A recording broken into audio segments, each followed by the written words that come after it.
Thank you, Sergio, for the kind introduction. And hello, everyone, and welcome to this roundtable organized by the Global Legal Tech Hub. Once a year, experts in legal tech and legal innovation come together in different regions to discuss the most pressing issues in the field. And our roundtable today is focused mainly on the European market. My name is Holger Zscheyge, and I'm the president of the European Legal Technology Association. And with me together today at this roundtable discussion are my friends and colleagues from ELTA, Anna Maria Drăgănuţă Briard, ELTA Ambassador to Romania, and Konstantinos Anagnostopoulos, ELTA Ambassador to Greece. And of course, Anna Maria and Konstantinos are much more than just ambassadors for ELTA. They are both accomplished experts in the field. That's why we choose them as ambassadors. Anna Maria, please tell us a little bit about who you are, what you do, and what's your background in legal tech and legal innovation. Sure. Thank you very much, Holger, for the introduction, and thank you, everyone, for inviting me for this panel. I'm Anna Maria Drăgănuţă Briard. I'm an attorney for 8 years. I have a law office specialized in international business, digital, and tech law, and also a legal marketing agency. I've worked very close with both digital companies and legal tech providers, and of course for 2 years with ELTA. So I will share with you today from my knowledge, and I will hope to discuss more with my colleagues this legal tech environment that we are all living today. Okay, great. And Konstantinos, same questions to you. Tell us who you are, what you do, and what's your background in legal tech and legal innovation. Thanks a lot. Thanks a lot for the kind invitation. We're all eager to discuss legal tech 24/7. I'm an attorney at law since 2009. I've been a former failed but still startupper. I have developed a growing interest in specifically legal tech since 2017. I think it was like a pivotal point. And I have co-founded the local legal tech club that promotes the use of legal technology in the legal sector called Athens Legaltech. And I'm a director and co-founder there. And plus, I'm an ambassador of ELTA to Greece. And I've been advising startups in the market for many years. Okay, great. Well, I think you are not a real startup if you haven't failed at least once. So those are the most resilient. So nothing to be ashamed of. Okay, let's start with probably the most interesting question for everyone, because money rules the world. It's not different in legal tech. How do you see the investment trend in legal tech? There's a lot of discussion going on in social media about investment slowing down in legal tech. How do you see the current status and the trend in legal investment trend in legal tech? Maybe start with Konstantinos. Well, let's start with Greece. Greece doesn't have a very growing market in legal tech per se. So I would say that there are some dominant players. But if I have to pick a winner here, we have from neighboring domains like RegTech and compliance. So we kind of have a unicorn status, not yet, but soon to be startup. We had them also as guests in one of our webinars. They're called Orpheum, and it's a music rights management company. Now, on a European and global level, we've all read the Legal Complex latest report. They're doing an awesome job. Top 3 categories is contracts, tax, and practice management. Obviously. My personal, I would say, Nostradamus prediction is contrary to these reports, is that I believe that growing domain of Web3 and generally speaking, digitization of every activity will influence the growth in ODR solutions. The problem with ODR solutions is that you can't necessarily quantify the underlying investment in it, because it might be an underlying protocol in a Web3 application like, let's say, Decentraland or Sandbox, or a public huge investment in infrastructure in ODR, like it happens right now in India. So that's my personal bet for the future. But for the current market conditions, I would say standard domains like contracts and tax and practice management will keep we will see injections of investment in these domains. Okay, well, at least there's a lot of money in the market or on the side of VCs, that's for sure. So at some point they have to invest, and legal tech is still, in my opinion. I would say any market that is niche and traditional is sexy these days. I mean, whether it's a petroleum or maritime business or legal sector, is attracting the eyes and the attention of the VC community. So I guess that's good news.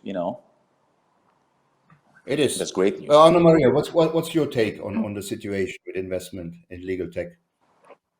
Yeah, as Konstantinos was saying, and I was reading the other day something from Legaltech UK, a report saying that most of the money go to contract documentation and regulatory compliance.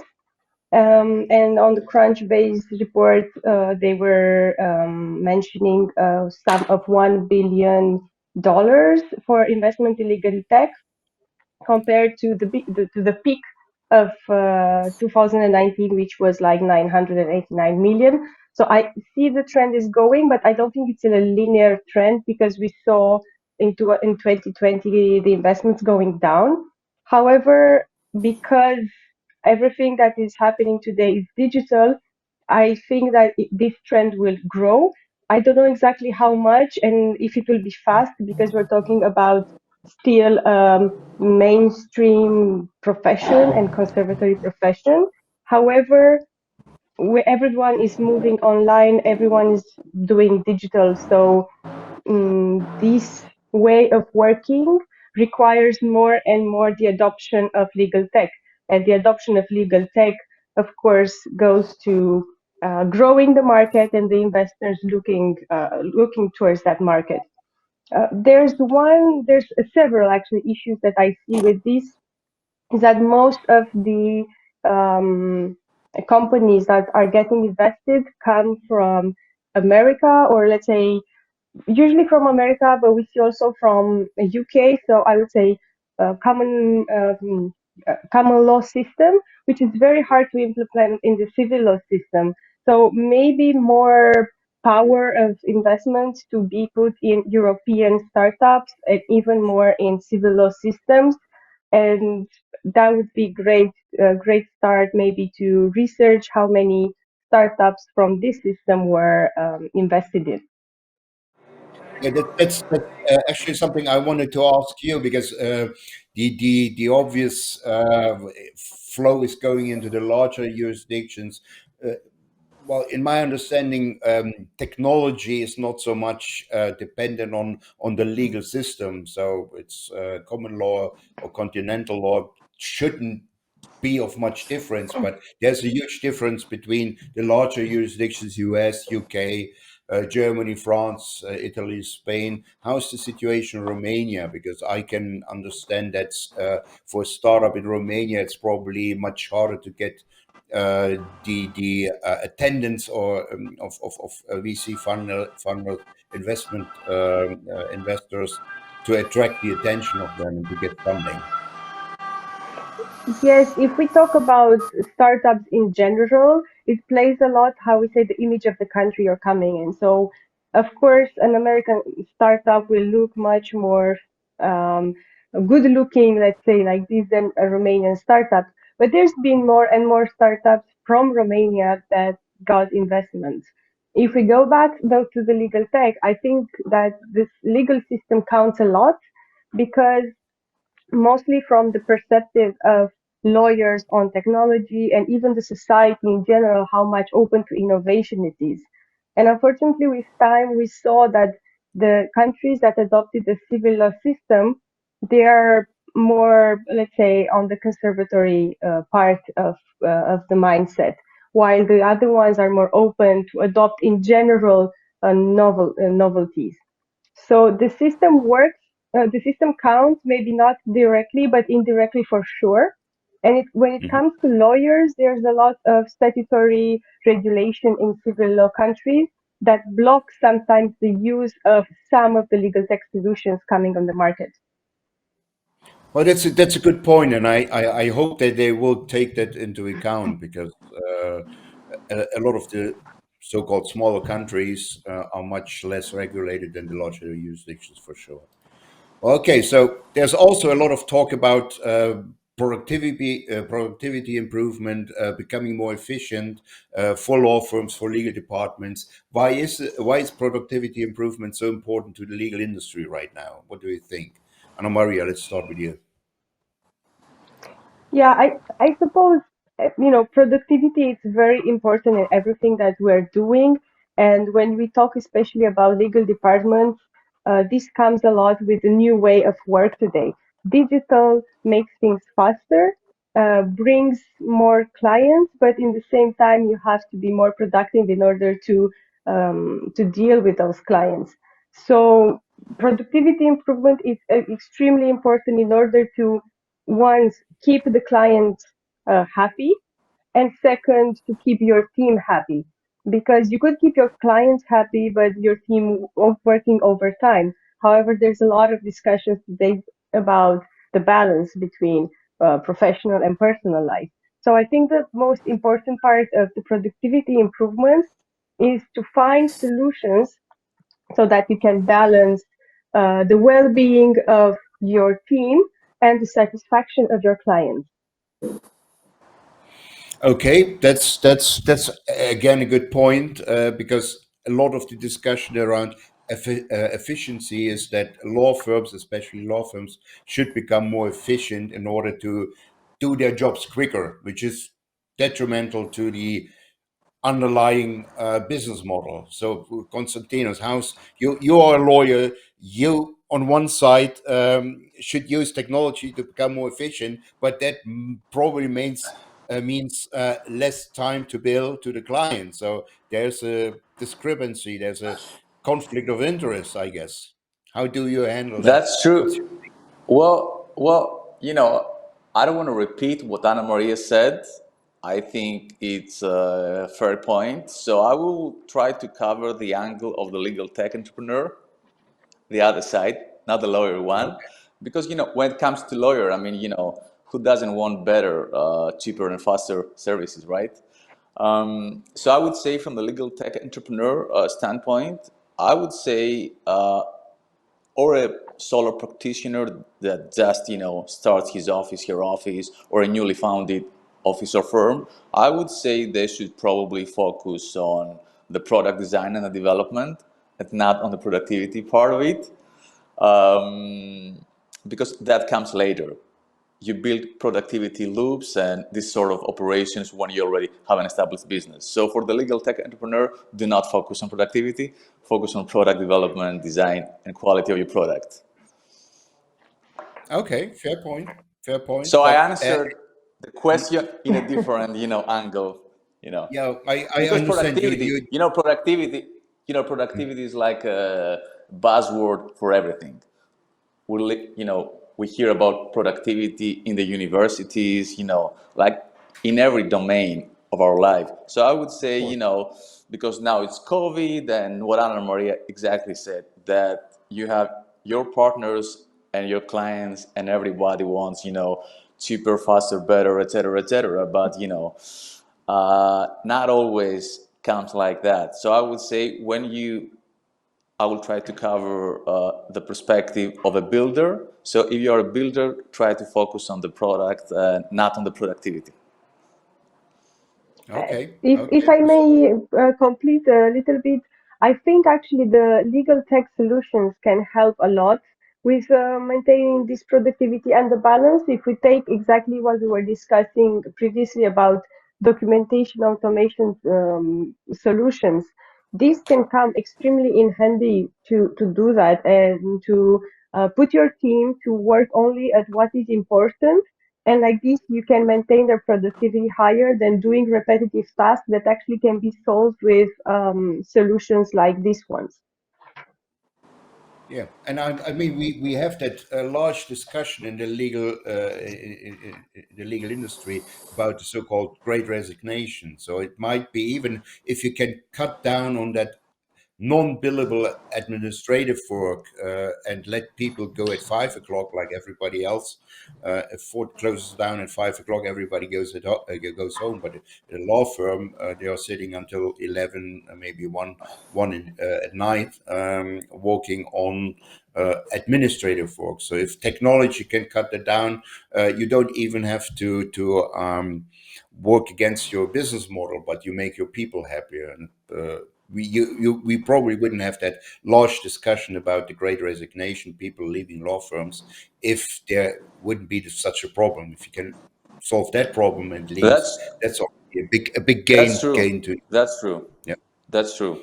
That's Right. true. Oh, I mean, a great solution on all this market-wise and business-wise is outsourcing. I mean, this growth of services that you can outsource your accounting, et cetera, especially for solo and small medium that can afford their own, billing department and accounting department is kind of, ideal for efficiency. yeah. And they again will be more efficient by the use of technology, because the efficiency has to come somewhere. They have the same people working at an outsourcing company, but they are using technology to become more efficient. All right, let's move on, because that's an issue which is not talked about much if you're talking about technology, implementing technology, becoming more efficient, and so on. The role of the government and the court system that are playing, what role they are playing in encouraging tech adoption. So maybe you can explain a little bit what's going on in your countries and what would be the role of the government, how the government and the court system could encourage tech adoption in the legal business. Can I take the floor? Konstantinos, let's start with you. Thanks.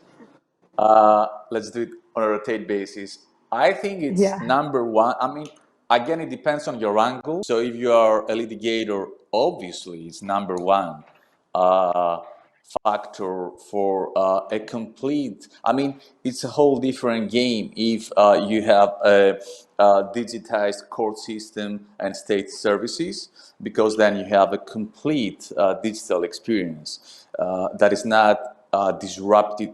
You have an undisrupted flow of information. If you can issue the certificates for your client, for the company, for your own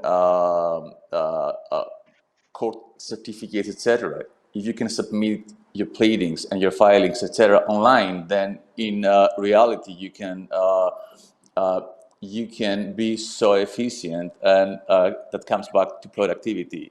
If you're not a litigator and if you're in consulting, I guess it does play a role, but a lesser one. There are some domains, though, that completely transforms the way you work. So, for instance, real estate or administration law and service providers to the state, like auctions, like public tenders, etc., etc. So the more digitized is the state, the easier is the work of the professional and the client. Digitized real estate, land registries, etc., etc. If you're in consulting, let's say GDPR, etc., I wouldn't say that it plays a very influential role. The more litigation friendly is, the more litigation oriented is your practice, the more important is the state services and court system to be digitized. In Greece, the last few years we have a tremendous growth. You can, one of the latest, we have it's a platform, it's a state platform, it's called gov.gr, and you can essentially, it's split into categories and domains, and you can essentially do pretty much, not everything these days, but a lot of things. So let's say me, Holger, and I, a private agreement and certified online, and you can do it like, let's say, in 15 minutes. which is pretty cool. You can do official statements, POAs. You can sell your car.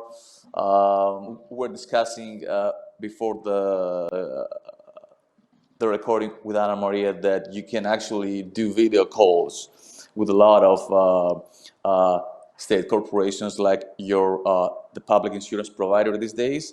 I was reading the other day that 250,000 video calls since April took place with a national insurance provider. So does that help? Well, obviously. It's, all these procedures and proceedings, whether related strictly to the court system per se, or to state services necessary for you to complete your work and your tasks, all these were time-wasting activities that would capture like 2-3 hours per day from your work, and now you can essentially complete them in 5 to 10 minutes, which is an obvious, gain and profit, both in terms of, both in monetary value, but also in terms of your, mind health. You don't waste time in traffic, etc., etc. So I think it's a complete, because there is a schizophrenia in our life that, until now you had all these communication providers in your personal mobile phone. You could essentially close a deal with a Japanese client, and you could do that in half an hour, and then it would take you, and still takes you, probably a month to finalize a deal with the same client from Japan, because you need the apostille process. I mean, I would buy a Dom Perignon champagne the day that the apostille process will be digitized. I will buy a Dom Perignon and I will send it to the UN, and I will go naked to the streets. I will go naked with a Dom Perignon and I will shout like, Viva la UN. I mean, for God's sake, at some point they have to digitize that part. I mean, it's such a time waster. It's such a time waster. I mean, you can't imagine, because you have to book an appointment, and then you have to go there, and then you need the stamp, and da da da da da da da da da da. I know. So I know. But obviously, you just made the whole notary establishment your enemy. Or they can be, or they can be digitized as well. I mean, with digitization, you lose a part, and then you gain, free time slots to gain more customers and to grow your business. Yeah, exactly. But it's a process. And who has been the driver for that development? Was it the state itself, or was it the legal industry pressuring the state to become more digitized? Because it can be, the government is most of the time not the most efficient and straightforward innovator in that ecosystem. So somebody has to drive it. Who was the driving The force? last years, when it comes to the state platform, it's purely, I would say, the government. When it comes to the court system, it's a sad story, because it's not complete yet. It's so fragmented, so many pilot programs, and one court system operates smoothly, another one not. So it's a kind of a sad story. It's not a complete product, and it will take years, but it seems there is the will. So the problem is that if it's a government's appetite for that, then next cabinet reshuffle will change the dynamic. So who knows? But it seems that the train is already on. We are already on board of the train. So it seems that we have a 5 to 10 years pure transformation, pure digital transformation plan, and it seems it will work. It will work, yeah. And it goes fast, actually. It goes really fast. The last 3-4 years, we have a tremendous shift.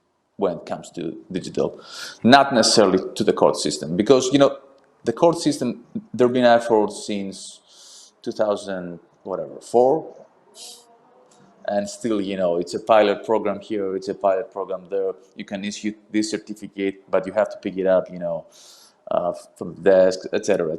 So Well, it sounds good. It sounds good, and I guess yeah. European countries will look at each other and probably learn from each other, which is good. It's a trend because they are probably encouraging each other to do more.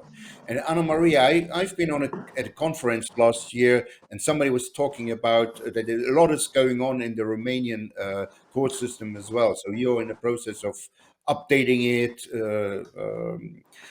Digitize it. So what's going on in your area? Yeah, in Romania, it is true. Due to the pandemic, there was a lot of digitizing in public services and implicitly in the court system. These changes have continued and they're trying to be implemented permanently. But of course, there's always issues that come in place when we talk about changes and innovation. And these issues that appeared, even if from outside, might seem that they are because of the people sometimes, and most of the times it's also about the old system and the way the old system was created. So for the issue with digitalization of the courts in Romania is that we have many courts in rural areas, and it is extremely hard for infrastructure to be implemented there. Plus, the lack of personnel makes it harder to, let's say, make this process faster. But we have indeed implemented different measures, different solutions. For example, now you can see some of the documentation of the cases online. Again, as I said, at some court, and this it's trying to be implemented on a general basis. But I think that in time, it might take a bit, but in time we will move also the activity of courts partially online. After, I don't want to go too much into digital when it comes to the courts because I think that the courts have this presence and face-to-face characteristic, which it's important. You have to explain, you have to be there. But I think that it's important to allow the option to have some hearings online. So we talk about, of course, hearings and the organization of courts, which are two different things. On the other side, if we talk about how much government should do, I think for us in Romania, it was extremely helpful that the public system and the public service started to digitize so that the population got much more use with digitalization. So from this standpoint, I think what the government is doing is influencing a lot the opinion of people towards digital services. And for lawyers, I think it's important, moreover, from the government, I would say what the organisms of that lead us, the lawyers, are doing. Because at the moment, the organisms say, and the authorities say that it is okay to digitalize or digitize our activity, much more lawyers would adopt easier tech solutions. If our authorities, um, the specialized authorities for attorneys like the bar associations, would not see this tech adoption with good eyes, then for sure the adoption of digital in the legal system would be much harder. So I think it's like a dance between authorities, between the population and a specialized organism, that they all play a role into the adoption and the advancement of the legal tech measures. Absolutely. If they're all fighting against each other, nothing will happen. That's for sure. And I want to make a final. Okay. Yeah, I'm sorry. Please do. No, please.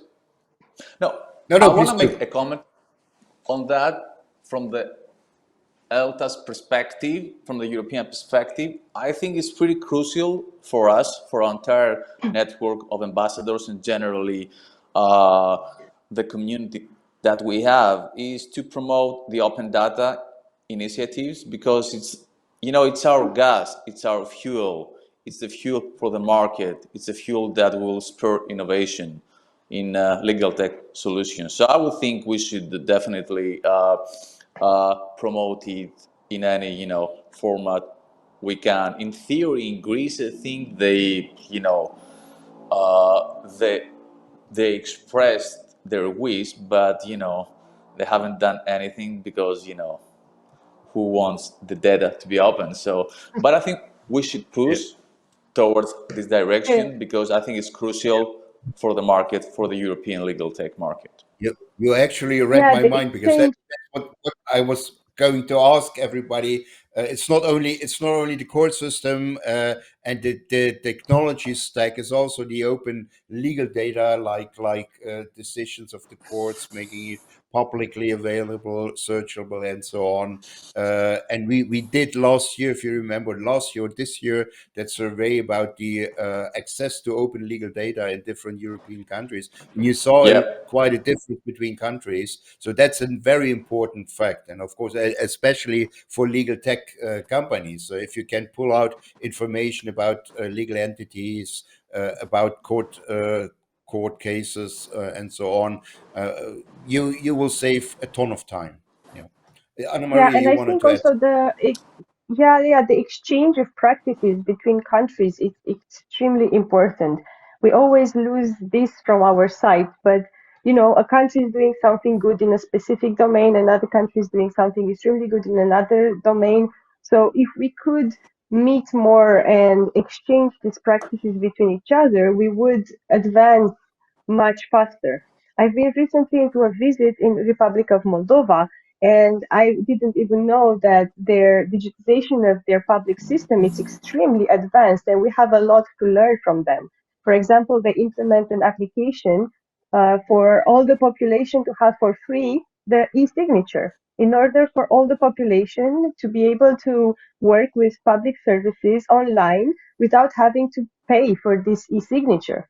And I think this is extremely interesting to try to implement some measures so all the population have access to digitization and not just a part of us. Yeah, Absolutely. and it's not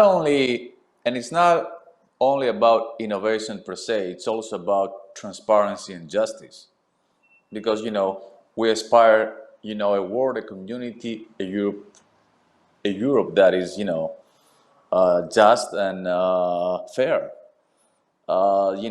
Lack of initiatives on open data means that the state is not particularly, let's say, transparency friendly. It is. Yeah, absolutely. You're right. Okay, let's move on. Well, during and after the pandemic, we already talked about today, we saw an increased interest in legal tech. But what about innovation in the core business model of the legal industry? So there are different things. You can push a lot of technology onto the legal industry, but is it keeping up the legal industry with technology implementation? So is the innovation in the core business model keeping up with technology implementation? Because if the organization is not ready, is not ready to innovate, then even a lot of technology cannot make the right impact. How do you see it? Anna Maria, let's start with you. Yeah, I think we touched a little bit about this when we were talking about the Great Resignation and all the problems that we see already in the law companies as well, and the way the law companies try to face and solve these problems. And if before, or if let's say during the pandemic, everyone was a bit skeptic and didn't even know if this will continue or not, I think now everyone have it very clear that there is a new way of doing work, there is a new way of providing services, and kind of everyone has to adapt to it. And I read recently report from actually a legal tech startup. I think you all heard about Clio. They made a legal tech trends report, and they were saying that 1 out of 5 people left the companies. So there's a um, big demand into coming and implementing new things in law firms in order to keep talent here. And one of them is remote work, and the second one is how do we build the services. So for me, as the changes in operational part of a law firm, this would be some of the most important things. How do you make it so the law company can work by attracting talent and giving the possibility of remote working? And the second is how do we continue to build services in order to still be profitable, because we talk about businesses even if it's law firms, but also to get out as much as possible from the billable hour when it is possible. Here again, it's a discussion what it should be and what it should not. But I think we should put this on the table. And we see that now with digital, there's many ways you can do. One, we talked about the productivity. And after, for the remote work, we have the cloud services that you can always use in order to leave the team to be either in office or remote how they want. And I think that big law companies saw that, and they start to implement modification in their operations. However, I think it is harder for the small law companies, and this is why. This is because we see that the digital services that are adopted and made for legal field, they are still unfortunately made for big law offices, and the price is accordingly. They're pretty expensive, and the smaller companies or even the law attorneys, the solo attorneys, find it very difficult to adopt these measures that would allow them to digitize their work. So I think we have to see this problem from the perspective of big law firms, small law firms, and together to continue to see the problems of that digitization brought into the law offices. Okay, I understand the price of technology is an issue, especially for smaller firms. But innovation itself is more well a mindset, an approach, not so much. You can innovate without spending a lot of money in the first step. So do you think that the innovation that is going on, especially in larger law firms, is more due to the pressure of the pandemic or client pressure, or are they really embracing it and understanding they have to become more innovative in order to survive? Because business for large VM law, I don't know, 50 or 100, they are still in pretty good shape and they are making tons of money. Let's not forget it. What do you think about it? Yeah, I think it's all of them together. It's the pressure of the clients that started to want not to lose time by going to our office, so they want everything much faster online, and they demand this. In the same time, there's this the team issue that they want to have the balance that we talked about. So it all has their impact. And it is true. First, the innovation has to come in the mindset, because if you're not ready to implement changes and you're not ready to, let's say, give your team more freedom, then you can't do anything. You first have to leave from this idea that you want to do that. You want to do it for different reasons. It's true. Some they want to do it for more profit, because if you manage to innovate, you have more clients, so you have more money. But some people want to do it for more productivity and more having more balance. I think it depends very much on why you wanted to be in the legal field in the first place. Okay. And Konstantinos, what's your take on the innovation issue? Well, I'm gonna be entirely honest with you. I don't really see a major innovation in the business model because I'm gonna talk about the solo practitioners and the small, medium-sized law firms of Europe, which is the majority of the practitioners in continental Europe. Major firms cover a small part, and it's not like the Anglo-Saxonic part, which have different type of models. I would say we have a very fragmented market when it comes to legal service providers in continental Europe. So I would say that whether it's a per hour billing, a capped amount flat fee, an engagement contract that you get a cut out of the final outcome, litigation or not, installments, as far as my practice is concerned, I've used all of them. So I think any small firm, medium-sized firm, solo practitioner has tried all these business models because it's never like a per hour billing. I mean, you have clients that require you, they ask you for a capped amount, like, have a real estate transaction, how much? So I think in practice, all these are business models that are currently on the market for decades. Probably not when it comes to big law firms because they're used to price per hour. So that's why when I attend many webinars and podcasts, etc., and a lot of in-house lawyers or lawyers from big law firms, they discuss about innovation in business models. Essentially, they discuss about innovation in their firm because they're used to bill on a per hour basis. So I don't really think, so I wouldn't call that innovation. I think it's been already happening in Europe for decades. What I would call innovation is litigation finance, is opening up limitations on investing in a law firm or in a law office, introduction of alternative legal service providers in the market, probably Web3 in the future. So that's what I would call real innovation in the business model of the industry. And I wouldn't say that, with the exception of certain, Anglo-Saxonic jurisdictions, I wouldn't say that we have this innovation in the market yet. Yeah, absolutely.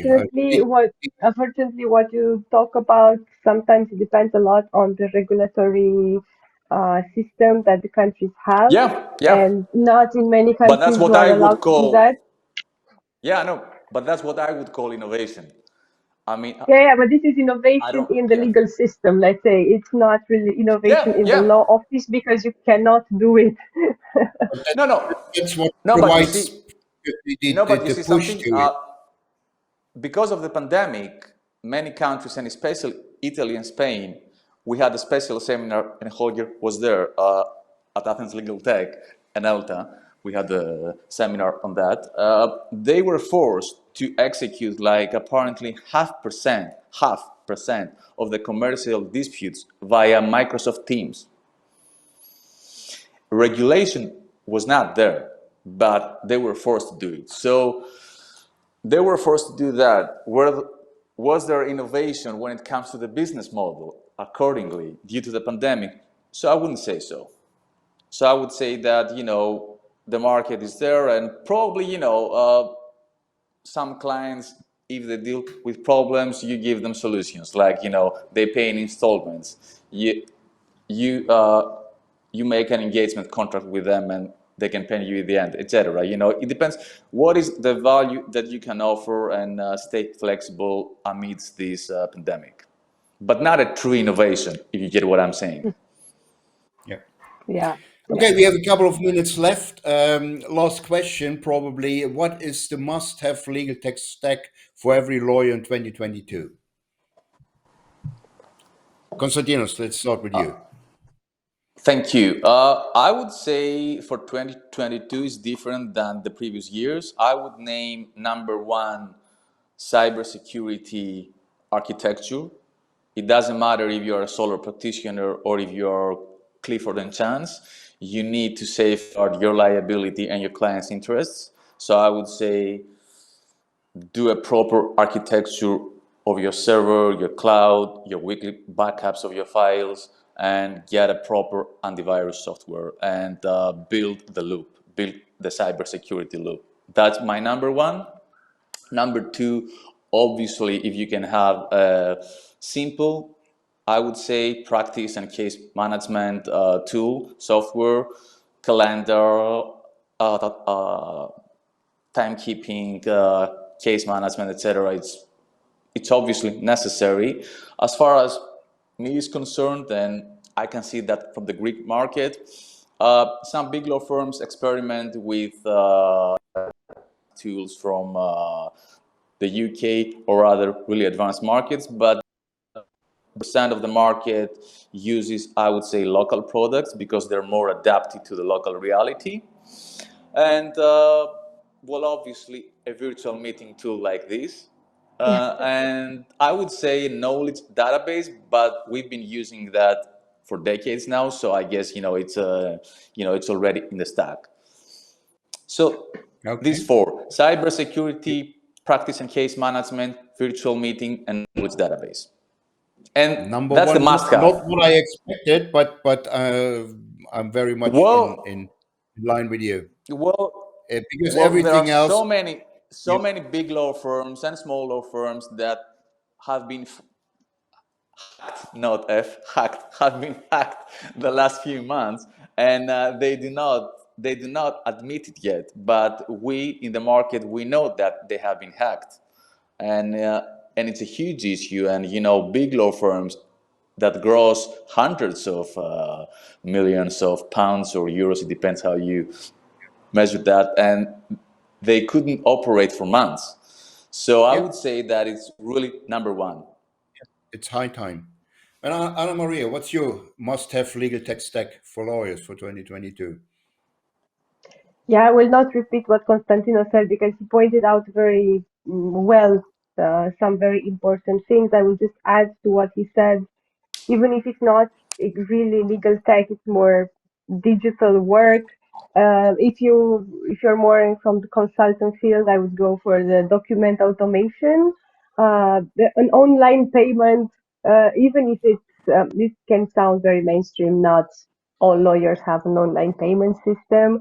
The scheduling in order to be able to schedule the booking, and communication management system or something alike. So either for you to be able to discuss in confidentiality with your clients, either for your team to be very networked together. Great, thank you very much. We have come to an end. Anna Maria, Konstantinos, thank you so much for your time, for your insights, for